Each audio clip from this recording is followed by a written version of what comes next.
10월 넷째 주 더 행복한 가정예배 가이드입니다. 자리를 정돈해 주시고 성경을 준비해 주세요.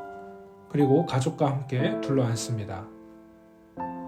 오늘의 예배를 시작하며 함께 이야기를 나눠보세요. 요즘 나는 무엇 때문에 불안한지, 혼자라면 글로 적어보시고 가족과 함께라면 서로 이야기를 나눠보세요.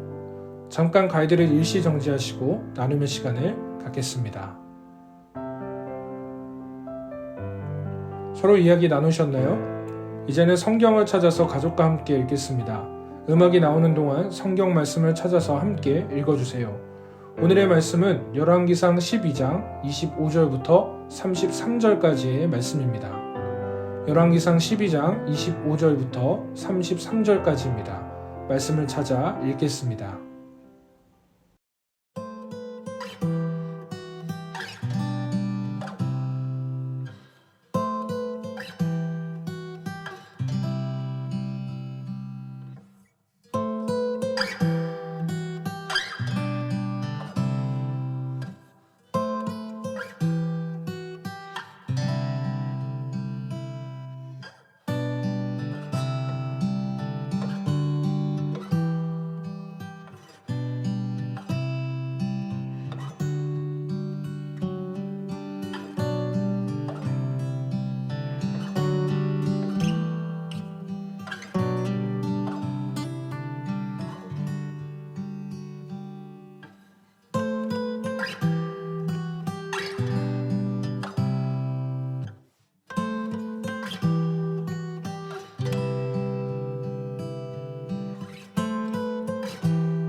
말씀을 읽으셨나요? 이제는 말씀의 내용을 듣는 시간입니다. 여로보암에 의해서 새로운 우상이 또 출현했습니다. 이스라엘의 역사는 하나님을 믿는 것인지 우상을 믿을 것인지를 수없이 반복해 왔습니다. 이것은 지금도 마찬가지죠. 우상은 우리 밖이 아니라 우리 안에 있습니다. 성경을 통해서 사람들은 우상 숭배의 허무함과 위험을 목격하면서도 왜 우상 숭배의 늪에 빠지게 되는 걸까요? 다음에 두 가지 이유 때문입니다. 우상을 숭배하는 첫 번째 이유는 자신의 불안을 자신의 방법으로 달래기 위해서입니다. 여로보암은 하나님의 복으로 왕이 되었습니다. 그런데 여로보암은 그 복을 누리지 못하고 불안해합니다. 그리고 그 불안을 달래고자 두 가지 일을 단행합니다. 첫째, 군사적 요충지에 방어를 강화하기 위해 세겜과 분우엘을 건축합니다. 둘째는 영적 강화를 위해 우상을 숭배합니다.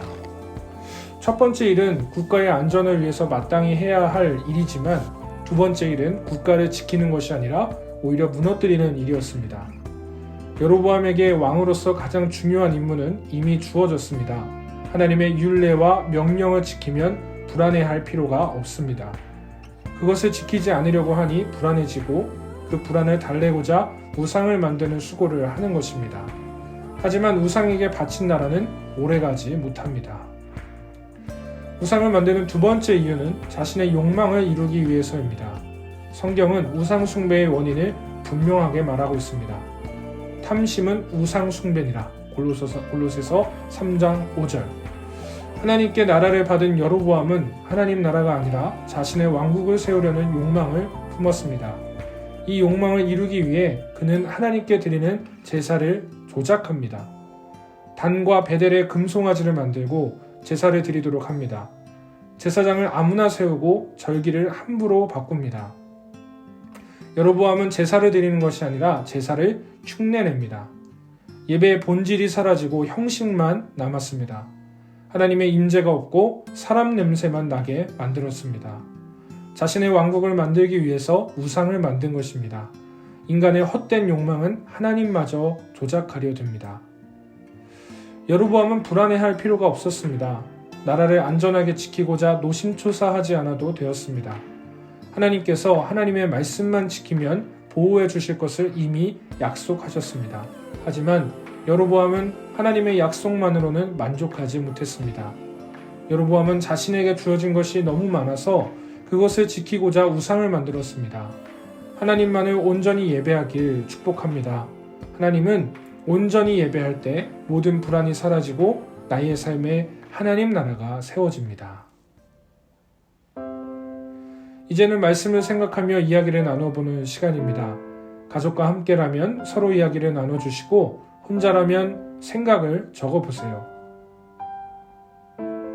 하나님 나라를 생각하기보다 나의 욕심을 먼저 생각한 일이 있었다면 가족과 함께 이야기해 보시기 바랍니다. 가이드를 일시정지한 후에 함께 이야기를 나누거나 글로 적어보세요. 가족들의 기도 제목으로 같이 기도한 후에 10월 넷째 주 더 행복한 가정 예배를 마칩니다. 함께 기도하겠습니다.